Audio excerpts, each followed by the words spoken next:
Hi friends, అందరికీ నమస్కారం. ఈరోజు వీడియోలో నేను మీకు ఎక్స్ప్లెయిన్ చేయబోయే మూవీ రివీలేషన్స్. ఈ మూవీ 2025లో కొరియాలో రిలీజ్ అయింది. స్టోరీ లైన్ ఏంటంటే, సిటీలో ఒక క్రైమ్ జరుగుద్ది. ఆ క్రైమ్లో అనుకోకుండా ఒక పాస్టర్ ఇరుక్కుంటాడు. ఆ క్రైమ్కి కారణం దేవుడని ఆ పాస్టర్ అనుకుంటాడు. ఈ క్రైమ్ చేసినోడు మాత్రం దానికి కారణం ఒక ఒంటికన్ను రాక్షసుడు అనుకుంటాడు. ఈ క్రైమ్ని సాల్వ్ చేయడానికి వీళ్ళిద్దరిని ఒక లేడీ వెంటాడుతుంది. ఆ లేడీని ఇంకో దయ్యం వెంటాడుతుంది. చివరికి ఏం జరిగింది, క్రైమ్ ఎలా సాల్వ్ అయింది, అసలు ఈ క్రైమ్ మధ్యలోకి ఆ దేవుడు, రాక్షసుడు, దయ్యం ఎలా ఎంటర్ అయ్యారు, ఎలా ఎగ్జిట్ అయ్యారు, ఇదే మూవీ స్టోరీ. స్టోరీ లైన్ అయితే ఇంట్రెస్టింగ్గా ఉంది కదా. స్టోరీ ఇంకా ఇంట్రెస్టింగ్గా ఉంటుంది. సో మరి ఇంకేమాత్రం ఆలస్యం చేయకుండా ఇవాల్టి మూవీ స్టోరీలోకి ఎంటర్ అయిపోదాం. ఓపెనింగ్ సీన్లో కివాన్ అనే వ్యక్తి ఒక అమ్మాయిని ఫాలో అవుతూ ఉంటాడు. ఆ టైంలో ఆ సిటీ అంతా వర్షం పడుతూ ఉంటుంది. ఆ అమ్మాయికి వాడిని చూసి భయమేసి అక్కడున్న ఒక చర్చిలోకి వెళ్ళి కూర్చుంటుంది. వీడు కూడా ఆ చర్చిలోకే వెళ్తాడు. అయితే ఇక్కడ ట్విస్ట్ ఏంటంటే, వాడిని కూడా మరొక అమ్మాయి ఫాలో అవుతుంది. అయితే ఈమె మాత్రం ఆ చర్చిలోకి వెళ్ళదు. అదే టైంలో ఆ చర్చిలో ప్రేయర్స్ జరుగుతుంటాయి. ఆ చర్చ్ పాస్టర్ మిన్ పాటలు పాడుతూ ఉంటాడు. వీడు మాత్రం ఆ అమ్మాయినే చూస్తూ ఉంటాడు. ప్రేయర్ అయిపోయాక అందరూ అక్కడి నుంచి వెళ్ళిపోతారు. ఆ అమ్మాయి పేరు ఇయాంగ్. ఇయాంగ్ కూడా అక్కడున్న తన ఫ్రెండ్స్తో వెళ్ళిపోతుంది. తర్వాత కివాన్ కూడా వెళ్తుంటే ఆ చర్చ్ పాస్టర్ మిన్ అతన్ని ఆపి, హలో సార్, మీరు ఈ చర్చ్కి ఫస్ట్ టైం వచ్చినట్టున్నారు. నేను ఈ చర్చ్ పాస్టర్ని, నా పేరు మిన్ అని కివాన్కి పరిచయం చేసుకుంటాడు. ఓ అవునా, నేను వేరే పని మీద ఇటు సైడ్ వచ్చి చర్చ్ ఉందని చెప్పి ఇలా వచ్చా అని కివాన్ చెప్తాడు. మీరు మంచి పని చేశారు, రండి కాఫీ తాగుతూ మాట్లాడుకుందాం అని చెప్పి మిన్ అతన్ని పిలుస్తాడు. లేదు, నాకు పని ఉంది, వెళ్ళాలి అని కివాన్ అంటుంటే, కాఫీ తాగి వెళ్ళండి సార్, ఏమైపోదు అని మిన్ అంటాడు. కట్ చేస్తే ఇయాంగ్ తన ఫ్రెండ్స్తో ఆ చర్చ్ ఎదుర్కొన్న షాప్కి వెళ్తుంది. అక్కడే ఆమె అనుకోకుండా ఒక లేడీకి డాష్ ఇస్తుంది. ఆమె ఎవరో కాదు, ఇందాక ఆ కివాన్ని ఫాలో చేసిన లేడీయే. ఆ లేడీ ఏవో మెడిసిన్స్ తీసుకుంటుంది. చూస్తుంటే ఆమె హెల్త్ బాగాలేదని యాంగ్ గమనించి, అంబులెన్స్కైనా కాల్ చేయమంటారా అని ఆ లేడీని అడుగుతుంది. అవసరం లేదు అని చెప్పి ఆమె అక్కడి నుంచి బయటకు వచ్చేస్తుంది. చూస్తే ఆ చర్చి నుంచి అందరూ బయటకు వస్తారు కానీ ఈమె ఫాలో అయిన ఆ కివాన్ గార్డ్ మాత్రం బయటికి రాడు. ఎందుకంటే వాడు లోపల మిన్నిచ్చిన కాఫీ తాగుతున్నాడు. సార్, ఇది మా చర్చి హుడీ, మీకు గిఫ్ట్గా ఇస్తున్నాం, తీసుకోండి. మీరు ఇక్కడ నుంచి రెగ్యులర్గా మా చర్చికి వస్తూ ఉండాలి, ఓకేనా? అవును, మీరు కూడా ఇదే ఏరియాలో ఉంటారా అని మిన్ అడిగితే అవునని కివాన్ చెప్తాడు. అక్కడున్న రూమ్ సీలింగ్ నుంచి వాటర్ లీక్ అవుతూ ఉంటుంది. అవును, నేను మీ పేరు అడగడం మర్చిపోయా. ఏం పర్లేదులేండి, ఇది మా చర్చికి సంబంధించిన రిజిస్ట్రేషన్ ఫామ్. ఈ ఫామ్లో మీ పేరు, మీ డీటెయిల్స్ ఫిలప్ చేసి ఇవ్వండి అని మిన్ అడుగుతాడు. నా పేరు మీకు తెలియాలంటే నా పేరు కివాన్, ఇప్పుడు ఈ ఫామ్లు అవి ఎందుకు అని కివాన్ అడుగుతాడు. అయ్యో, మీకేం పెద్ద ఇబ్బంది ఉండదు సార్, జస్ట్ మీ పేరు, ఫోన్ నెంబర్ ఇవ్వండి చాలు. ఈ ఫామ్ జస్ట్ మెంబర్షిప్ రిజిస్ట్రేషన్ అంతే అని మిన్ అంటాడు. చూడండి, ఇప్పుడు ఈ మెంబర్షిప్లు అవి నాకేం అవసరం లేదు, నేను వెళ్ళాలి అని కివాన్ అంటాడు. ఓకే, మీ ఇష్టం, ఏం పర్లేదు. కాకపోతే ఈ హుడీ అది మీకు ఇచ్చాం కదా, అందుకోసమే డీటెయిల్స్ అడుగుతున్నా. ఉండండి, మీకు ఒక ఫోటో తీసుకుంటాను అని చెప్పి కివాన్కి ఫోటో తీసి అది ప్రింట్అవుట్ తీస్తాడు మిన్. ఇంక మిమ్మల్ని ఇబ్బంది పెట్టండి సార్ అని చెప్పి మిన్ అంటాడు. అంతలో మిన్కి కాల్ రావడంతో, ఒక్క నిమిషం సార్, కాల్ వస్తుంది, ఈలో మీరు ఈ ఫామ్ ఫిల్ చేసేయండి అని చెప్పి మిన్ బయటకు వస్తాడు. మిన్ బయటకు వచ్చి కాల్ మాట్లాడతాడు. మిన్, నీ అనుమానం నిజమే. నీ వైఫ్ తన పర్సనల్ జిమ్ ట్రైనర్తో అఫైర్ మెయింటైన్ చేస్తుంది. వాళ్ళిద్దరూ కలిసి తిరిగిన పిక్స్ అవి నా దగ్గర ఉన్నాయి, నీకు పంపిస్తాను చూడు అని ఆ ఫోన్లో మాట్లాడుతున్న వ్యక్తి మిన్తో అంటాడు. మిన్ వైఫ్ కిందే ఉండి మాట్లాడుతూ ఉంటుంది. మిన్ ఆ ఫొటోస్ చూశాక బాధ, కోపం, ఫ్రస్ట్రేషన్ అన్నీ కలిపి వచ్చేస్తాయి. తర్వాత ఏడుస్తూ చర్చిలోకి వస్తాడు. అప్పుడే కివాన్ అక్కడి నుంచి వెళ్ళిపోతుంటే, సార్, ఫామ్ ఫిల్ చేశారా అని మిన్ అడుగుతాడు. చేశానులే, వెళ్ళి చూసుకో, నేను ఇంక వెళ్ళాలి అని చెప్పి కివాన్ అంటాడు. ఈ మిన్ అతనికి షూస్ వేస్తుంటే అతని కాలికి ఒక ట్రాకర్ ఉంటుంది. ఆ ట్రాకర్ జైలు నుంచి వచ్చిన నేరస్తులకు మాత్రమే వేస్తారు, వాళ్ళు ఎక్కడికి వెళ్ళినా పోలీసులకు తెలియడం కోసం. అది చూసిన మిన్కి కివాన్ ఒక నేరస్తుడని అర్థమవుతుంది. కివాన్ వెళ్ళిపోతుంటే, సార్, దేవుడు పాపాత్ములను కూడా క్షమిస్తాడు, వీలైతే దేవుడికి మీరు ఎల్లప్పుడూ ప్రార్థన చేస్తూ ఉండండి అని మిన్ చెప్తాడు. తర్వాత ఫామ్లో చూస్తే కివాన్ పేరు తప్ప ఇంకే డీటెయిల్స్ ఉండవు. అమ్మయ్యా, బ్రతికిపోయాం, ఈ నేరస్తు డీటెయిల్స్ మనకెందుకురా బాబు అని మిన్ అనుకుంటాడు. కివాన్ యాంగ్ని వెతుక్కుంటూ బయటకు వస్తే వాడికి అక్కడ ఆ లేడీ కనిపిస్తుంది. అప్పుడే ఆ లేడీకి ఆమె ఫాదర్ కాల్ చేసి, బయట ఎక్కడ తిరుగుతున్నావు, త్వరగా ఇంటికి వచ్చే అని అంటాడు. దాంతో ఆమె కివాన్ని ఫాలో చేయడం ఆపేసి ఇంటికి వెళ్ళిపోతుంది. నెక్స్ట్ సీన్లో మిన్ వైఫ్కి ఏదో కాలేజ్ యూనియన్ పార్టీ ఉందని, ఇంటికి రావడానికి లేట్ అవుతుందని, అందుకే వాళ్ళ అమ్మాయిని పికప్ చేసుకోమని ఆమె మిన్కి చెప్తుంది. వాళ్ళు కారులో వెళ్తుండగా అక్కడ కొత్తగా ఒక చర్చి కన్స్ట్రక్షన్ జరుగుతుందని, ఆ కన్స్ట్రక్షన్ చేసేది మిన్ హెడ్ అయిన పాస్టర్ జంగ్ అని వీళ్ళకి తెలుస్తుంది. పాస్టర్ జంగ్ అంటే మీ హెడ్డే కదా, ఈ విషయం మనకి చెప్పనే లేదు. అయితే ఈ చర్చ్కి నిన్నే హెడ్ని చేస్తారేమో. ఆయన చెప్పినట్టుగానే నువ్వు అన్ని పనులు చేస్తుంటావు కదా, ఖచ్చితంగా ఆయన నీకే ఈ కొత్త చర్చ్ బాధ్యతలు అప్పచెపుతారేమో అని మిన్ వైఫ్ అంటుంది. అది చూద్దాం అని మిన్ అంటాడు. నెక్స్ట్ సీన్లో ఆ లేడీ తన ఇంటికి వెళ్తుంది. ఆమె పేరు ఇయాన్హీ. ఆమె ఫాదర్ ఆమెకి ఫుడ్ ప్రిపేర్ చేస్తాడు. ఏంటి ఇవాళ స్పెషల్స్ చేసావు అని ఆమె అడిగితే, రేపు మళ్ళీ నువ్వు నీ పోలీస్ టీంలో జాయిన్ అవుతున్నావు కదా, అందుకోసమే అని అతను అంటాడు. ఇంతకీ మన ఇంటి కన్స్ట్రక్షన్ పనులు ఎక్కడి వరకు వచ్చాయి అని ఇయాన్హీ అడుగుతుంది. ఇంకా ఎక్కడా, వర్క్ జరుగుతూనే ఉన్నది, వర్షాలు కదా అని అతను అంటాడు. ఫోన్లే, చాలా రోజుల తర్వాత డ్యూటీలో జాయిన్ అవుతున్నావు. ఆ ఎదవ కివాన్ గడ్ జైలు నుంచి రిలీజ్ అయ్యాడంట. వాడు కూడా ఇదే ఏరియాలో తిరుగుతున్నాడంట. నీకు ఈ విషయం తెలిసే ఉంటుంది కదా, నువ్వు మాత్రం వాడిని ఫాలో అవ్వమాక, వాడిని ఇంక వదిలే. మీ ఇద్దరిలో నాకున్నది నువ్వు ఒక్కదానివే, నీకేమైనా జరిగితే నేను కూడా తట్టుకోలేను అని ఆమె ఫాదర్ అంటాడు. నెక్స్ట్ సీన్లో మిన్ వెళ్ళి తన హెడ్ ఆ పాస్టర్ జంగ్ని కలుస్తాడు. కొత్తగా కడుతున్న ఆ చర్చ్ గురించి అడుగుతాడు. అవును, కొత్తగా చర్చ్ కడుతున్నా. అయితే ఈ చర్చ్కి ఎవరిని హెడ్ చెయ్యాలా అని ఆలోచిస్తున్నా అని జంగ్ అంటాడు. నా వైఫ్కి ఆ కొత్త చర్చ్ కడుతున్నారని తెలిసి మీరు నన్నే దానికి హెడ్ని చేస్తున్నారేమో అని ఇంతకుముందు నాతో జోక్ చేసింది అని మిన్ నవ్వుతూ చెప్తాడు. దానికి జంగ్ కూడా నవ్వుకొని, నేను కూడా నిన్ను అదే విషయం గురించి అడుగుదాం అనుకుంటున్నా. ఆ చర్చ్కి హెడ్గా ఎవరిని పెడితే బాగుంటుందంటావు అని జంగ్ అడుగుతాడు. ఇదేంటి తిరిగి నన్ను అడుగుతున్నాడు, కొంపతీసి నన్ను హెడ్ని చేయడా ఏంటి అని మిన్ అనుకుంటాడు. అదే సార్, ఎవరైనా కష్టపడి పనిచేసేవారిని మీ మాట తూచా తప్పకుండా పాటించేవాడిని కానీ హెడ్గా పెడితే బాగుంటుందని అనుకుంటున్నాను సార్ అని మిన్ అంటాడు. ఓకే, ఆలోచిస్తాను, ఆ దేవుడే దానికి మార్గం చూపుతాడులే, సరైన వాడిని ఆయనే ఎంపిక చేసుకుంటారు అని జంగ్ అంటాడు. డిసప్పాయింట్మెంట్తో మిన్ అక్కడి నుంచి వెళ్తుంటే ఆ జంగ్ వాళ్ళ అబ్బాయి హ్యాన్ మిన్ని కలుస్తాడు. మా ఫాదర్ని కలవడానికి వచ్చావా? నీకు తెలిసే ఉంటుందిగా, మా ఫాదర్ మీ ఏరియాలో ఒక చర్చిని కడుతున్నారని. ఆ చర్చ్కి హెడ్గా నన్నే ఉండమని ఫోర్స్ చేస్తున్నారు. నాకా ఏం చేయాలో తెలియట్లేదు అని హ్యాన్ అంటాడు. నాతో ఆ మాట చెప్పలేదే, సరైన పర్సన్ కోసం చూస్తున్నా అన్నారు అని మిన్ అంటాడు. నాకు తెలిసి ఆ చర్చ్కి హెడ్గా నువ్వే సరైన పర్సన్వే, నీకు హెడ్ అవ్వడానికి అన్ని క్వాలిటీస్ ఉన్నాయి. నీ విషయం గురించి మా ఫాదర్తో నేను మాట్లాడుతానుండు అని హ్యాన్ అంటాడు. అదేం వద్దులే, ఆయనకి ఏది రైట్ అనిపిస్తే అదే చేయని, అంతా దేవుడే చూసుకుంటాడు అని మిన్ అంటాడు. ఆ రోజు రాత్రి మిన్ దేవుడి దగ్గర కూర్చొని ప్రార్థిస్తాడు, ఆ హెడ్ పోస్ట్ ఎలాగైనా తనకే రావాలని. తర్వాత అతని వైఫ్ కాల్ చేస్తుంది. ఎక్కడున్నావు? మన పాపని పికప్ చేసుకోమని చెప్పాను కదా, చేసుకున్నావా అని ఆమె అడిగితే, అయ్యో మర్చిపోయా, ఇందాకటి నుంచి మైండ్ కొంచెం డిస్టర్బ్గా ఉండడంతో మర్చిపోయా, ఇప్పుడు వెళ్తానులే అని మిన్న అంటాడు.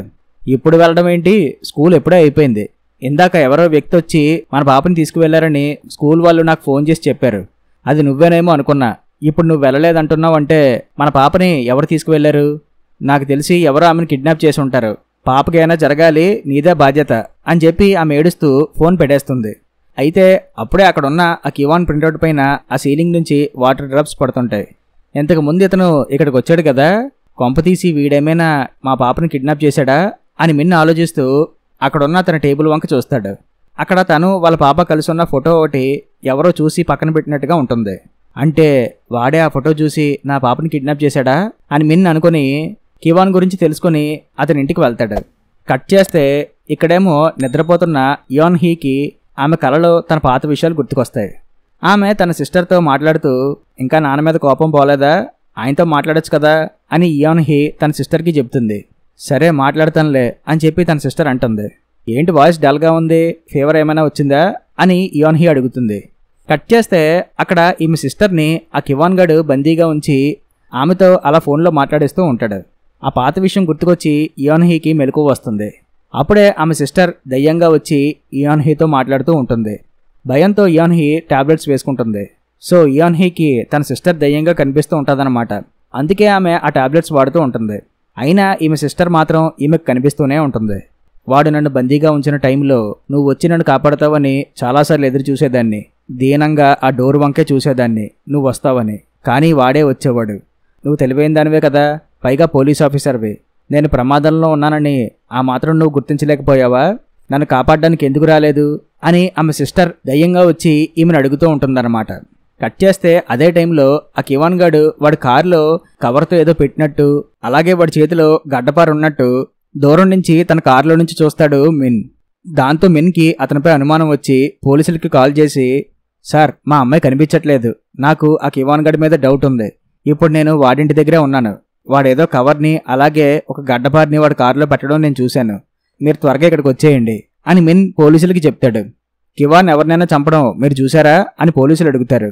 సార్ అవన్నీ తర్వాత మాట్లాడుకుందాం, మీరు త్వరగా ఇక్కడికి వచ్చేయండి అని మిన్ అరుస్తాడు. సౌండ్ రావడంతో కివాన్కి డౌట్ వచ్చి వెనక్కి చూస్తే అక్కడ మిన్ కారు ఉంటుంది. కానీ కారులో ఎవరూ లేకపోవడంతో కివాన్ తన కారులో అక్కడి నుంచి వెళ్ళిపోతాడు. పోలీసులతో మాట్లాడే టైంలో మిన్ ఫోన్ స్విచ్ ఆఫ్ అయిపోవడంతో దానికి ఛార్జింగ్ పెడతాడు. కివాన్ అక్కడి నుంచి వెళ్ళిపోతుంటే మిన్ అతన్ని ఫాలో చేస్తాడు. అలా కాస్త దూరం వెళ్ళాక కివాన్ కార్ కనిపించదు. రోడ్డు పక్కనే డైవర్షన్ ఉండడంతో కివాన్ అటు సైడ్ వెళ్ళాడేమో అనుకుంటాడు. మిన్ కూడా ఆ కొండ ప్రాంతం సైడే వెళ్తాడు. అయితే అక్కడ ఎవరూ ఉండరు. అప్పుడే కివాన్ కార్ అతని వెనక నుంచి వచ్చి ఆగుతుంది. కివాన్ వచ్చాడని మిన్కి అర్థమవుతుంది. కివాన్ మిన్ దగ్గరికి వస్తాడు.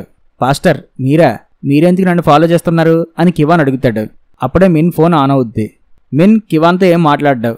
ఇదిగో పాస్టర్, మీరు నన్ను ఫాలో చేయడం ఆపేస్తే బెటర్ అని చెప్పి కివాన్ వెళ్ళిపోతుంటే మిన్ కారు దిగి పరిగెత్తికెళ్ళి కివాన్ కారులో తన కూతురు ఉందేమోనని చెక్ చేస్తాడు.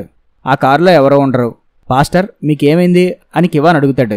వెంటనే మిన్ కివాన్ కాల్ దగ్గర చూస్తే అక్కడ తనకు ఉండాల్సిన ట్రాకర్ ఉండదు. సో ట్రాకర్ తీసేశాడంటే వాడేదో తప్పు చేసి తప్పించుకుందామనే కదా దాని అర్థం. సో వాడే తన కూతుర్ని కిడ్నాప్ చేశాడని మిన్కి అర్థమయ్యి కివాన్తో గొడవ పడతాడు. అలా వీళ్ళ మధ్య ఫైట్ జరుగుతుంది. అది కొండ ప్రాంతం అవడంతో ఆ ఫైట్లో కివాన్ కాలు జారి కింద పడిపోతాడు. దాంతో అక్కడ ఉన్న ఒక రాయికి అతని తల తగులుతుంది. వెంటనే వాడు స్పృహ కోల్పోతాడు. వారిని ఇలా పడ్డాడేంట్రా అని అనుకుని అంబులెన్స్కి కాల్ చేస్తుంటే అప్పుడే మిన్ వైఫ్ అతనికి కాల్ చేసి, ఏమండి పాప ఇంటికి వచ్చేసింది, ఇప్పటి వరకు ఫ్రెండ్ ఇంటి దగ్గర ఉన్నదంట, నేను ఇంకా ఏదో అనుకుని భయపడ్డాను అని ఆమె నవ్వుతూ చెప్తుంది. నీ తెంగరే ఇప్పుడా చెప్పేది, పెడే ఫోను అని చెప్పి మిన్ ఫ్రస్ట్రేట్ అవుతాడు. ఓరి బాబోయ్, ఇప్పుడు ఏం చేయాలరా బాబు, వీడు చచ్చాడంటే నన్ను అరెస్ట్ చేస్తారు అని మిన్ ఆలోచిస్తాడు. అప్పుడే అక్కడ మెరుపులు వస్తుంటాయి. ఆ లైటింగ్లో అతనికి దేవుడి ఫేస్ కనిపిస్తుంది. అది చూసి మిన్ షాక్ అవుతాడు. బహుశా ఇది దేవుడు ఆజ్ఞ అయ్యి ఉండొచ్చు. వీడెలాగో రేపిస్ట్ గాడే కదా, దేవుడు వీడి చావు నా చేతుల్లో రాసి పెట్టాడనమాట. సో వీడు చచ్చాడంటే దానికి కారణం నేను కాదు అని అనుకుని కివాన్ బాడీపై ఉన్న ఇందాక మిన్ ఇచ్చిన ఆ చర్చ్ హుడ్ని తీసేసి కివాన్ని ఆ కొండపై నుంచి కిందకు దూసేస్తాడు మిన్. పేడ వెరగడైపోయింది అని అనుకుని కారెక్కి అక్కడి నుంచి వెళ్ళిపోతాడు మిన్. నెక్స్ట్ రోజు మార్నింగ్ ఇయాన్ హీ స్టేషన్కి వెళ్ళి డ్యూటీలో జాయిన్ అవుతుంది. ఇదేంటి స్టేషన్లో ఎవరూ లేరు అని ఆమె అనుకుంటే అప్పుడే ఒక పోలీస్ ఆఫీసర్ వచ్చి, మేడం అందరూ బ్రీఫింగ్ రూమ్లో ఉన్నారు, చీఫ్ ఒక కేసు గురించి అందరికీ చెప్తున్నాడు, మీరు కూడా రండి అని పిలుస్తాడు. ఇయాన్ హీ వెళ్ళి చూస్తే అక్కడ చీఫ్ ఆ కివాన్ గురించే చెప్తుంటాడు. నిన్న రాత్రి 10:30 టైంలో మిన్ అనే ఒక చర్చ్ పాస్టర్ పోలీసులకి కాల్ చేసి ఈ కివాన్ తన పాపను కిడ్నాప్ చేశాడని, అతను ఎక్కడికో వెళ్తున్నాడని చెప్పాడు. ట్రేస్ చేద్దామంటే ఆ కివాన్ గాడు మనం పెట్టిన ట్రాకర్ని కట్ చేసేశాడు. సో వాడు ఖచ్చితంగా ఏదో క్రైమ్ చేశాడు. అదీ కాక నిన్న ఇయాంగ్ అనే ఒక అమ్మాయి మిస్ అయిందని కంప్లైంట్ వచ్చింది. ఆమె కూడా నిన్న ఆ పాస్టర్ మిన్ చర్చ్కే ప్రేయర్కి వెళ్ళిందంట. తర్వాత అక్కడి నుంచి తన ఫ్రెండ్స్తో వెళ్ళిపోయిందని తెలిసింది. అయితే ఫ్రెండ్స్తో వెళ్ళిన ఆమె తిరిగి ఇంటికి వెళ్ళలేదు. ఫ్రెండ్స్ని అడిగితే వాళ్ళకి తెలియదని చెప్పారు అని చీఫ్ పోలీసులకు చెప్తాడు. యంగ్ ఫొటోస్ చూసి ఈ అమ్మాయే కదా నిన్న నాకు ఆ షాప్లో డాష్ ఇచ్చింది అని ఇయాన్ హీకి గుర్తుకొస్తుంది. ఆ పాస్టర్ మిన్ని కలిసి ఇంకా మిగిలిన డీటెయిల్స్ తెలుసుకోండి అని చీఫ్ వాళ్ళకి చెప్తాడు. పోలీసులు ఆ కివాన్ ఇంటికి వెళ్ళి అక్కడంతా సెర్చ్ చేస్తారు. ఇంట్లో ఉన్న గోడపైన ఏదో ఒక పెద్ద కన్నుబొమ్మ గీసినట్టు ఉంటుంది. అలాగే ఇంకా ఏవో పిచ్చి పిచ్చి డ్రాయింగ్స్ అవి ఉంటాయి. ఇయాన్ హీ వాళ్ళు ఆ మిన్ దగ్గరికి వెళ్ళి నిన్న రాత్రి ఏం జరిగిందని డీటెయిల్స్ అడుగుతారు. నిన్న ఆ కివాన్ మా చర్చ్కి వచ్చాడు. అప్పుడే అతని కాలికి ఆ ట్రాకర్ ఉండడంతో వాడు నేరస్తుడని అర్థమైంది. ఆ తర్వాత కాసేపటికే నా వైఫ్ కాల్ చేసి మా అమ్మాయి కనిపించడం లేదు, స్కూల్ నుంచి ఎవరు ఆమెను తీసుకువెళ్లారని చెప్పారు. దాంతో నాకెందుకో ఈ కివాన్ పైన డౌట్ వచ్చి అతని ఇంటికి వెళ్ళా. అదే టైంలో వాడు కారులో ఏదో కవర్ పెట్టడం, చేతిలో గడ్డపార ఉండడంతో ఎవరినైనా కప్పెట్టేసి వచ్చాడేమో అని నాకు డౌట్ వచ్చి వెంటనే పోలీసులకు కాల్ చేసి విషయం చెప్పా. అయితే ఆ తర్వాత నా కూతురు తన ఫ్రెండ్ ఇంటి దగ్గరే ఉందని తెలిసింది. దాంతో నాకు ఆ కివాన్ పైన అనుమానం పోయింది అని మిన్ చెప్తాడు. ఓకే, మీకు ఇయాంగ్ అనే అమ్మాయి మిస్ అయిందని తెలుసా అని పోలీస్ ఆఫీసర్ అడుగుతాడు. ఎవరు? ఇయాంగా? ఆ అమ్మాయి నాకు తెలుసు, కానీ మిస్ అయిందని తెలియదు అని మిన్ చెప్తాడు. వీళ్ళు ఇలా మాట్లాడుకుంటుంటే ఇయాన్ హీ అక్కడున్న మిన్ రూమ్ని అబ్జర్వ్ చేస్తుంది. అక్కడే నా రాత్రి కివాన్ బాడీపై ఉన్న వీళ్ళ చర్చ్ హుడీ ఉంటుంది. దానికి బురద అంటుకొని ఉంటుంది. కివాన్ ఎంతసేపు ఇక్కడ ఉన్నాడు అని ఇయాన్ హీ అడుగుతుంది. ఒక ఫామ్ ఫిల్ చేయమని ఇచ్చా, ఈ లోపుగా నేను బయటికి వెళ్ళి ఫోన్ మాట్లాడుతుండగా అతను వెళ్ళిపోయాడు అని మిన్ చెప్తాడు. పాస్టర్ మిన్, మీరు పోలీసులకి కంప్లైంట్ ఇచ్చాక ఏం చేశారు అని ఇయాన్ హీ అడుగుతుంది. ఏం చేస్తాను, ఇంటికి వెళ్ళిపోయాను అని మిన్ చెప్తాడు. సరే మేము వెళ్తున్నాం, మీకేమైనా గుర్తుకొస్తే మాకు కాల్ చేయండి అని చెప్పి వీళ్ళు వెళ్తుంటే ఇయాన్ హీకి అక్కడ బురద అంటుకుని ఉన్న షూస్ కనిపిస్తాయి. తర్వాత తను చేసిన తప్పు గురించి మిన్ బాధపడి తన హెడ్ జంగ్కి ఈ విషయం చెప్దామనుకుంటే అప్పుడే జంగ్ మిన్కి కాల్ చేసి తన దగ్గరికి రమ్మంటాడు. మిన్ జంగ్ దగ్గరికి వెళ్తాడు. జంగ్ ఏడుస్తూ మిన్తో మాట్లాడతాడు. నా కొడుకు హ్యాన్ ఒక పెద్ద తప్పు చేశాడు. వాడు ఒక చర్చ్ మెంబర్తో అఫైర్ పెట్టుకున్నాడు. తనకి చాలాసార్లు చెప్పా ఇది పాపం అని. అతని వైఫ్కి నిజం చెప్పి దేవుణ్ణి క్షమాపణ అడగమని చెప్పా. కానీ వాడు ఆ అమ్మాయి మత్తులో ఉన్నాడు. నా మాటలు అసలు చెవికి ఎక్కించుకోలేదు. ఆ అమ్మాయి వాళ్ళ అఫైర్ విషయం చర్చ్ వెబ్సైట్లో పెట్టేసింది. ఇంకా వాడి పరువు అలాగే నా పరువు కూడా పోయింది. అందుకే ఒకటి డిసైడ్ అయ్యా, హ్యాన్ని ఫారెన్ పంపించేస్తున్నా. ఇప్పుడు నిన్ను ఎందుకు పిలిపించానంటే మిన్ ఇదంతా దేవుడి ఆటే అనుకుంటా. ఇక నుంచి ఆ కొత్త చర్చ్ బాధ్యతలు నీకే అప్పగిస్తున్నా. ఆ చర్చికి హెడ్ నువ్వే అని జంగ అంటాడు. అది విన్నాక మిన్ కంట్లో ఆనంద బాష్పాలు. దేవుడు నా మాట విన్నాడు, నా మొర ఆలకించాడు అని మిన్ ఆనందపడతాడు. అక్కడున్న గోడ డెకరేషన్ కూడా మిన్కి దేవుడి ఫేస్ లాగా కనిపిస్తుంది. నెక్స్ట్ సీన్లో ఆ కివాన్కి ఇదివరకు ట్రీట్మెంట్ ఇచ్చిన ఒక సైకియాట్రిస్ట్ డాక్టర్ పోలీస్ స్టేషన్కి వస్తాడు.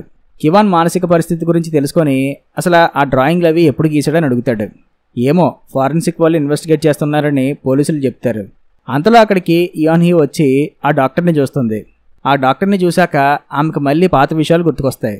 తన సిస్టర్ని రేప్ చేసి టార్చర్ చేసిన కేసులో ఆ కివాన్ని అరెస్ట్ చేసి కోర్టు ముందు నిలబడితే అప్పుడు ఈ సైకియాట్రిస్ట్ డాక్టర్ ఆ కివాన్ తరపున మాట్లాడుతూ అతనికి మెంటల్ హెల్త్ ఏమీ బాగాలేదని, చిన్నప్పటి నుంచి అతని పేరెంట్స్ కివాన్ని టార్చర్ చేయడం వల్ల అతను మెంటల్గా బాగా డిస్టర్బ్ అయ్యాడని, మీరు కావాలంటే అతని బాడీపై ఉన్న మచ్చలు చూసుకోండి, అవన్నీ అతను టార్చర్ చేయడం వల్ల వచ్చినవే అని అప్పుడు అతను కోర్టులో చెప్తాడు. అది విని జ్యూరీ మెంబర్స్ పాపం కదా అని కివాన్పై జాలిపడతారు. ఇదంతా చూశాక అక్కడే ఉన్న ఇయాన్ హీకి కోపం వచ్చి, మీ అందరికీ పిచ్చెక్కిందా? వాడొక రేపిస్ట్ అండ్ సాడిస్ట్. నా చెల్లిని రేప్ చేసి టార్చర్ చేశాడు. మీరేమో నా చెల్లిపైన జాలిపడకుండా వాడిపైన జాలి చూపిస్తున్నారేంటి అని ఇయాన్ హీ కోర్టులో గొడవ చేస్తుంది. అది చూసి ఆ కివాన్ గాడు వెక్కిలిగా నవ్వుకుంటాడు. అదిగో చూసారా వాడు ఎలా నవ్వుతున్నాడో అని ఇయాన్ హీ అరుస్తుంది. దాంతో ఆమెని పక్కకు లాక్కెళ్తారు. కట్ చేస్తే ఇప్పుడు ప్రజెంట్ సీన్లో ఆ డాక్టర్ స్టేషన్ నుంచి వెళ్ళిపోతుంటే ఇయాన్ హీ అతన్ని కలుసుకొని, ఎలా ఉన్నారు డాక్టర్? బాగానే ఉండుంటారులే. నన్ను గుర్తుపట్టారా? మీ ఫేవరెట్ పేషెంట్ మీ కివాన్. నా సిస్టర్ రేప్ కేసులో మీరు అతన్ని కాపాడారు కదా, గుర్తుందా? మీ దయ వల్లే వాడు బ్రతికిపోయాడు. తనకి జరిగిన అన్యాయానికి న్యాయం జరగలేదని కోపంతో నా సిస్టర్ ఆత్మహత్య చేసుకుంది. కాదు, మీ వల్లే ఆమె చనిపోయింది. ఇప్పుడు ఆ కివాన్ గడ్ వల్ల ఇంకో అమ్మాయి మిస్ అయింది. దానికి కూడా కారణం మీరే అని ఇయాన్ హీ అంటుంది. చూడు, ఇప్పుడు మిస్ అయిన ఆ యాంగ్ అనే అమ్మాయిని నువ్వు కాపాడాలంటే యాజ్ ఎ డిటెక్టివ్గా నువ్వు కివాన్ గురించి ఇంకా తెలుసుకోవాలి. అంతేగాని ప్రతిదానికి నా మీద నిందలు వేయడం సరికాదు అని చెప్పి ఆ డాక్టర్ వెళ్ళిపోతాడు. నెక్స్ట్ సీన్లో తప్పుపైన ఆ యాంగ్ మదర్ వచ్చి పాస్టర్ మిన్ దగ్గర బాధపడుతుంది. యాంగ్కి ఏం కాదు, మీరు బాధపడకండి, నేను ఆమె కోసం ప్రార్థన చేస్తాను అని మిన్ అంటాడు. మరోపక్క పోలీస్ ఇన్వెస్టిగేషన్లో ఆ కివాన్ గాడు తన ఇంటి దగ్గర ఉన్న సీసీ కెమెరాను పగలగొట్టేశాడని తెలుస్తుంది. అలాగే కివాన్ కార్ ఒక కొండ ప్రాంతం దగ్గర ఉందని తెలుస్తుంది. వెంటనే వీళ్ళందరూ అక్కడికి వెళ్తారు. మిన్ యాంగ్ మదర్ని ఆమె ఇంటి దగ్గర డ్రాప్ చేస్తుండగా ఆమెకి కాల్ వస్తుంది. ఆ కివాన్ కార్ దొరికిందని తెలుస్తుంది. వెంటనే తనని అక్కడికి తీసుకువెళ్ళమని మిన్ అడుగుతుంది. మరోపక్క పోలీసులు ఆ ప్లేస్ని అంతా సెర్చ్ చేస్తూ ఉంటారు. ఇయాన్ హీకి అక్కడే ఉన్న కివాన్ రెయిన్ కోట్ కనిపిస్తుంది. ఆ కొండ కింద అంతా వెతుకుతారు కానీ అక్కడెక్కడ కివాన్ డెడ్ బాడీ ఉండదు. ఈ లోపుగా ఇయాంగ్ వాళ్ళ పేరెంట్స్ అక్కడికి వచ్చి వాళ్ళు కూడా సెర్చ్ చేస్తామని చెప్పి పోలీసు వాళ్ళని అడుగుతారు. కానీ వాళ్ళని పోలీసులు రానివ్వరు. చూడండి, లోపల ఎక్కడా కూడా మీ కూతురు కనిపించలేదు, అలాగే ఆ కివాన్ కూడా కనిపించలేదు, ఇంకా ఎలాంటి క్లూస్ మాకు దొరకలేదు అని పోలీసులు వాళ్ళకి చెప్తారు. అక్కడే ఉన్న మిన్ మాట్లాడుతూ, పోనీ లోపల ఏమైనా డెడ్ బాడీ దొరికిందా అని అతను అడుగుతాడు. అది విని ఇయాన్ హీ అండ్ ఆ పోలీసులు షాక్ అవుతారు. వీడేంటి డెడ్ బాడీ అంటున్నాడు అని వాళ్ళు అనుకుంటారు. వాళ్ళ రియాక్షన్ చూసి, వారిని అనవసరంగా అడిగాను రా వీళ్ళని అని మిన్ సైలెంట్ అయిపోతాడు. ఇయాంగ్ వాళ్ళ పేరెంట్స్ ఏడుస్తూ అక్కడి నుంచి వెళ్ళిపోతారు.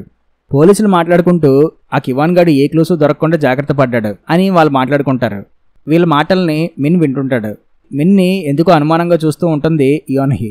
నెక్స్ట్ సీన్లో మిన్ అండ్ అతని వైఫ్ కారులో బయటికి బయలుదేరే ముందు మిన్ ఆమెతో మాట్లాడుతూ, నేను ఎప్పటి నుంచో ఒక విషయం అడగాలి అనుకుంటున్నా, నువ్వు నా దగ్గర ఏమైనా నిజం దాస్తున్నావా అని మిన్ అడుగుతాడు.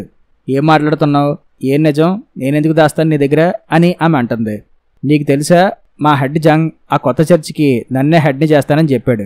ఎందుకో తెలుసా, వాళ్ళ అబ్బాయికి చర్చిలో ఉన్న ఒక అమ్మాయితో అఫైర్ ఉందని. అతను తన లైఫ్ పార్ట్నర్ని మోసం చేసి వేరే వ్యక్తితో అఫైర్ పెట్టుకోవడం వల్ల దేవుడి దృష్టిలో అతను పాపాత్ముడు అయ్యాడు. వాళ్ళు పాపాత్ములు కాబట్టి అలాంటి వారు చర్చికి హెడ్గా ఉండకూడదని ఆ చర్చి బాధ్యతల్ని నాకు అప్పచెప్పాడు. తన కొడుకుని పక్కకు తప్పించి మరీ నాకు ఆ బాధ్యత అప్పగించాడు. ఇప్పుడు అర్థమైందా నేను చెప్తుంది? అందుకే నేను మళ్ళీ అడుగుతున్నా, నువ్వు నా దగ్గర ఏమైనా నిజం దాస్తున్నావా? నిజం చెప్పేసే, దేవుణ్ణి క్షమించమని ప్రార్థన చేయి, నీ పాపం కొంతవరకైనా పోతుంది అని మిన్ అంటాడు. మిన్కి నిజం తెలిసిపోయిందని ఆమెకు అర్థమవుతుంది. దాంతో ఆమె ఓపెన్ అయ్యి తనకున్న అఫైర్ విషయం కూడా చెప్పేస్తుంది. తర్వాత మిన్ ఆమెను తప్పును క్షమించమని చెప్పి దేవుడికి ప్రార్థన చేస్తాడు. ఆ తర్వాత వీళ్ళు ఒక హెల్త్ కేర్ సెంటర్కి వెళ్తారు. ఎందుకంటే మిన్ వైఫ్ అక్కడ ఈవినింగ్ ప్రేయర్స్ చేయడానికి. అక్కడ ఉన్న స్టాఫ్ వాళ్ళు మిన్తో మాట్లాడతారు. అంతలో అక్కడ ఉన్న ఒక లేడీ వచ్చి అంబులెన్స్ రావడానికి ఇంకా లేట్ అవుతుందేంటి అని కంగారు పడుతుంది. ఏమైందని వాళ్ళు అడిగితే, ఈరోజు మార్నింగే ఆ కొండ ప్రాంతం నుంచి ఒక వ్యక్తి ఇక్కడికి వచ్చాడు మేడం. అతనికి ఒళ్ళంతా బురద, బ్లడ్ అది ఉన్నది, బాగా గాయాలైనట్టున్నాయి. అందుకే అతన్ని హాస్పిటల్కి పంపిద్దామని చెప్పి అంబులెన్స్కి కాల్ చేశా, వాళ్ళేమో ఇంకా రావట్లేదు అని ఆ లేడీ చెప్తుంది. తర్వాత వీళ్ళందరూ లోపలికి వెళ్ళాక మిన్కి డౌట్ వచ్చి ఆ పేషెంట్ ఉన్న వార్డు దగ్గరికి వెళ్తే అక్కడ కివాన్ గాడే ఉంటాడు. వాడు చావలేదు, ఇంకా బ్రతికే ఉంటాడనమాట. వాడంత నొప్పిలో కూడా మిన్నే తెలుసుకుంటాడు. ఆ పాస్టరే నన్ను చంపాలని చూశాడు అని చెప్తూ ఉంటాడు. వారిని వీడు నా జపం చేస్తున్నాడేంట్రా, వీడిని వదిలేస్తే నేను జైలుకి వెళ్ళడం గ్యారంటీ అని చెప్పి కివాన్ని అక్కడి నుంచి తీసుకువెళ్ళిపోతాడు. పక్కనే ఉన్న ఒక ముసలతను ఇదంతా చూస్తాడు. తర్వాత అంబులెన్స్ వస్తుంది, కానీ అక్కడ కివాన్ ఉండడు. ఈ విషయం లేట్గా పోలీసులకు తెలుస్తుంది. వాళ్ళు అక్కడికి వచ్చి చూస్తారు. ఇక్కడ సీసీ కెమెరా ఉంది, ఇందులో అన్నీ రికార్డ్ అయి ఉంటాయి కదా అని యోన్హీ అడుగుతుంది. సారీ మేడం, అది పాత కెమెరా, అసలు పనిచేయదు అని ఆ లేడీ చెప్తుంది. వాడిని అతనే తీసుకుపోయాడు అని అక్కడున్న ముసలతను అంటుంటాడు. అది విని ఎవరు తీసుకుపోయారు అని యోన్హీ అడుగుతుంది. ఆ దేవుడు దోత, వాడే అతన్ని తీసుకుపోయాడు అని అతను అంటాడు. ఆ ముసలతను మాటలు మీరు పట్టించుకోకండి మేడం, అతనికి సరిగ్గా ఏది గుర్తుండదు అని ఆ లేడీ చెప్తుంది. వీళ్ళు బయటకు వస్తుండగా అక్కడ మిన్ వైఫ్ కొంతమందితో కలిసి ప్రేయర్స్ చేస్తుంటుంది. ఆమెని ఇదివరకు ఆ చర్చి దగ్గర చూశానని యోన్హీకి గుర్తుకొస్తుంది. వాళ్ళందరూ ఎవరు అని యోన్హీ అడుగుతుంది. వాళ్ళందరూ కూడా కొంతమంది పాస్టర్స్ వైఫ్స్ మేడం, ఇలా అప్పుడప్పుడు వచ్చి ప్రార్థనలు చేస్తుంటారు అని ఆ లేడీ చెప్తుంది. అవునా, అయితే వీళ్ళకి సంబంధించిన ఆ చర్చిలకు సంబంధించిన లిస్ట్ మొత్తం నాకు ఇవ్వండి అని యోన్హీ అడుగుతుంది. మరోపక్క ఆ కివాన్ని టేప్తో కట్టేసి ఒక బిల్డింగ్లో అతను ఉంచుతాడు మిన్. కివాన్కి స్పృహ వస్తుంది. రేయ్, మళ్ళీ నేను నీకే దొరికానా, నన్ను ఎందుకు ఇలా వెంటాడుతున్నావు అని కివాన్ అడుగుతాడు. ఇదంతా నా ప్లాన్ అనుకుంటున్నావా? ఆ దేవుడిది, ఆయన నన్ను నడిపిస్తున్నాడు అని మిన్ అంటాడు. కాదు, నువ్వు నన్ను చంపాలని చూసావు, నేను బ్రతికిపోయా. ఈ విషయం పోలీసులకు తెలిస్తే నిన్ను అరెస్ట్ చేస్తారని చెప్పి మళ్ళీ నన్ను పట్టుకున్నావు అని కివాన్ అంటాడు. లేదు, నువ్వు ఒక సైతాన్వి, నిన్ను చంపే బాధ్యత దేవుడు నాకు అప్పగించాడు. ఇదిగో చూసావా ఈ బిల్డింగ్, ఈ బిల్డింగ్ని సగమే కట్టేసి ఆపేశారు. 3 సంవత్సరాల నుంచి ఈ బిల్డింగ్ ఇలాగే ఉంది. ఎందుకో తెలుసా? ఈ ప్లేస్ నాకు ఉపయోగపడాలని. నీ చావు ఈ బిల్డింగ్ దగ్గర రాసిపెట్టుంది. ఇదంతా ఎవరు ప్లాన్ చేయగలరు? ఆ దేవుడు తప్ప అని మిన్ అంటాడు. ఊరే, నువ్వు నాకన్నా పిచ్చోడ్లాగా ఉన్నావేంట్రా, నీకు దండం పెడతాను, నన్ను వదిలేరా బాబు అని చెప్పి కివాన్ అంటాడు. అది అవదమ్మా అని మిన్ అంటాడు. రే, నువ్వు ఒక పాయింట్ మిస్ అవుతున్నావు. నన్ను చంపేస్తే నేను కిడ్నాప్ చేసిన అమ్మాయి ఆ ఇయాంగ్ ఎక్కడుందో ఎప్పటికీ ఎవరికీ తెలియదు. ఇయాంగ్ బ్రతికే ఉంది, ఆమెని ఇంకా నేను చంపలేదు అని కివాన్ అంటాడు. ఇయాంగ్ ఎక్కడుందో చెప్పు అని మిన్ అడుగుతాడు. ముందు పోలీసులకు కాల్ చేసి నువ్వు చేసిన తప్పు ఒప్పుకో, అప్పుడు నేను చెప్తాను అని కివాన్ అంటాడు. దానికి మిన్కి కోపం వచ్చి కివాన్ని కొడతాడు.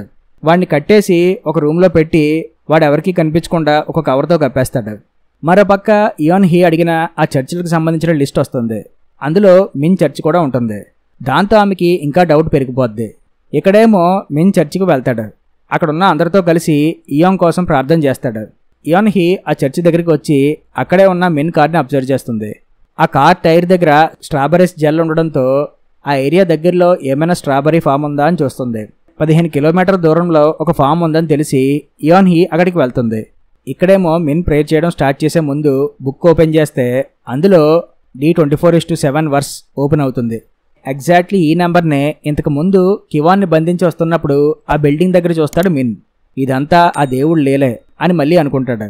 ఆ 24:7 వర్స్లో ఏముంటుందంటే, ఒక కిడ్నాపర్ ఎవరినైనా కిడ్నాప్ చేసి టార్చర్ చేస్తున్నప్పుడు ఒకవేళ ఆ కిడ్నాపర్ మీకు దొరికితే వాడికి మీరు విధించాల్సిన శిక్ష మరణం, అలాంటి వాడు బ్రతికుండకూడదు అని అందులో ఉంటుంది. అంటే ఎగ్జాక్ట్గా ఎలాగే ఉంటుందని కాదు, కొంచెం అటు ఇటుగా అలాగే ఉంటుంది. ఇంక ఈ లైన్ చూశాక మిన్ మెంటల్గా ఫిక్స్ అయిపోతాడు, ఆ కివాన్ గాని చంపేయాలని చెప్పి దేవుడే తనను ఆదేశించాడని. దాంతో ఇయాంగ్ చనిపోయింది, ఆమె ఆత్మకి శాంతి కలగాలని చెప్పి అతను ప్రార్థన చేస్తాడు. ఇదేంటి పాస్టర్ ఇలా ప్రార్థన చేస్తున్నాడు, ఇయాంగ్ చనిపోయిందని అని అక్కడే ఉన్న ఇయాంగ్ వాళ్ళ మదర్ షాక్ అవుతుంది. సో ఫస్ట్ నుంచి చూస్తే మిన్కి దేవుడే తన చేత ఇదంతా చేయిస్తున్నాడు అని తనకు తెలియడానికి ఇలాంటి చిన్న చిన్న క్లూస్ అతనికి కనిపించడంతో అతను ఇంకా మెంటల్గా ఫిక్స్ అయిపోతాడు కివాన్ని చంపేయాలని చెప్పి. ఇక్కడేమో ఫామ్ని వెతుక్కుంటూ వెళ్ళిన ఇయాన్ హీకి అక్కడ ఒక బిల్డింగ్ కనిపిస్తుంది. ఆ బిల్డింగ్ దగ్గరే కార్ టైర్ ట్రాక్స్ ఉండడంతో మిన్ కార్ అక్కడికి వచ్చిందని ఆమెకు అర్థమవుతుంది. ఆ బిల్డింగ్ లోపలికి వెళ్ళి చూస్తే అక్కడ కివాన్ అంటాడు. ఈ విషయం వెంటనే పోలీసులకు చెప్దాం అనుకుంటే అప్పుడే ఆమె చెల్లి దయ్యంగా వచ్చి, ఏం చేస్తున్నావు, వాడిని పోలీసులకు అప్పగిస్తావా, వద్దు వాడిని చంపేయి, నాకు చేసిన అన్యాయం మర్చిపోయావా, వాడు మళ్ళీ దొరకడు, వాడిని చంపేయి అని ఆమె అంటుంది. అప్పుడే కివాన్ మాట్లాడుతూ, ఏరా మళ్ళీ వచ్చావా, చెప్పాను కదరా నన్ను చంపలేవని, ఎందుకంటే ఆ అమ్మాయి ఎక్కడుందో నాకు మాత్రమే తెలుసు, పోలీసులను పిలవరా మొత్తం నిజం చెప్తా అని అంటాడు. అది విని యాన్ హీ షాక్ అయ్యి వాడిని చంపకూడదని అనుకుంటుంది. వాడు అబద్ధం చెప్తున్నాడు, ఆ అమ్మాయిని చంపేసి ఉంటాడు, వాడి మాటలు నువ్వు నమ్మద్దు, చంపేవాడిని అని ఆమె చెల్లి దయ్యం చెప్తూ ఉంటుంది. అయినా ఇయాన్ హీ ఆమె చెప్పింది పట్టించుకోకుండా, రేయ్ నేను పోలీస్ ఆఫీసర్నే, ఆ ఇయాంగ్ ఎక్కడుందో చెప్పు అని ఆమె అడుగుతుంది. ముందు నన్ను హాస్పిటల్కి తీసుకువెళ్ళండి, ఆ తర్వాత చెప్తాను అని వాడు అంటాడు. రేయ్ నేను నిన్ను చంపనురా, ఆ ఇయాంగ్ ఎక్కడుందో చెప్పు చాలు అని ఇయాన్ హీ అడుగుతుంది. చా నేను నిన్ను నమ్మాలా అని వాడు నవ్వుతాడు. అప్పుడే మిన్ వచ్చి ఇయాన్ హీని కొడతాడు. దాంతో ఆమె స్పృహ కోల్పోతుంది. తర్వాత ఆమెను కట్టేస్తాడు. కాసేపటికి ఆమెకు మెలకువ వస్తుంది. నువ్వెందుకు మధ్యలో వచ్చావు, ఇదంతా కోఇన్సిడెంటల్గా జరిగింది అనుకుంటున్నావా, కాదు ఇది దేవుడి ఆజ్ఞ, వీడు చావాలి, అది దేవుడికి కావాలి, మనుషులు ప్రశాంతంగా ఉండాలి, వీడిని చంపాక వీడి బాడీని ఏం చేయాలని ఆలోచిస్తూ ఉండేవాడిని, లక్కీగా ఇప్పుడు నువ్వు వచ్చావు అని మిన్ అంటాడు. లేదు వాడు చావకూడదు, ఇయాంగ్ ఎక్కడుందో వాడికి మాత్రమే తెలుసు అని యాన్ హీ అంటుంది. ఇయాంగ్ లేదు, చనిపోయింది, వీడే ఆమెను చంపేశాడు, అందుకే వీడిని చంపేయమని దేవుడు నాకు చెప్పాడు. ఇప్పుడు ప్లాన్ ఏంటంటే మీరిద్దరూ గొడవ పడ్డారు, వీడు నిన్ను షూట్ చేసి చంపేశాడు, తర్వాత వీడు కాలు జారి ఈ బిల్డింగ్ పైనుంచి కిందపడి చనిపోయాడు, ఇదే జరిగిందని అందరూ అనుకుంటారు అని మిన్ అంటాడు. అంటే మిన్ ఇప్పుడు ఇయాన్ హీని కూడా చంపేయాలని అనుకుంటున్నాడు అనమాట. ఇయాంగ్ ఎక్కడుందో తెలియాలి, వాడిని చంపొద్దని చెప్పి ఇయాన్ హీ అంటుంది. నీకు చెప్తుంటే అర్థం కావట్లేదా, ఈ కివాన్ గడు ఎప్పుడూ ఆమెను చంపేసి ఉంటాడు అని మిన్ అంటాడు. నేను ఇయాంగ్ని చంపలేదు, వీడు ఇలాగే పిచ్చి పిచ్చిగా మాట్లాడుతున్నాడు, ఈయన్ని చంపేయండి ఫస్ట్ అని కివాన్ అంటాడు. ఇంతలో ఇయాన్ హీ తన కట్లు విడిపించుకొని మిన్తో ఫైట్ చేస్తుంది. కివాన్ కూడా ఆమెకు హెల్ప్ చేస్తాడు. మిన్ని లాక్ చేస్తుంది ఇయాన్ హీ. అంతలో కివాన్ని ఒక ట్రాలీకి కట్టేయడంతో ఆ ట్రాలీకి ఒక తాడు తగిలి వెనక్కి వెళ్ళిపోతుంది. దాంతో వాడు ఆ బిల్డింగ్ కిందకి పడిపోతుంటాడు.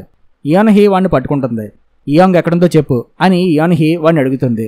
ఒంటికన్ను రాక్షసుడు ఆమెను తినేస్తున్నాడు అని వాడు చెప్తాడు. తర్వాత వాడిని పట్టుకోలేక వదిలేస్తుంది. వాడు కింద పడి చనిపోతాడు. కాసేపటికి పోలీసులు అక్కడికి వస్తారు.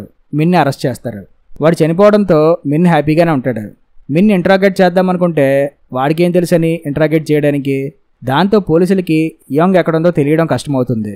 కివాన్ ఇదివరకు ఒక రీడెవలప్మెంట్ ఏరియాలో వర్క్ చేసేవాడని, వాడికి ఆ ఏరియా గురించి బాగా తెలుసు కాబట్టి బహుశా ఇయాంగ్ని అదే ఏరియాలో ఎక్కడైనా పెట్టుండొచ్చని పోలీసులు అనుకుంటారు. కానీ ఆ ప్లేస్ అంతా వెతకడానికి 3 days టైం పడుతుందని చెప్తారు.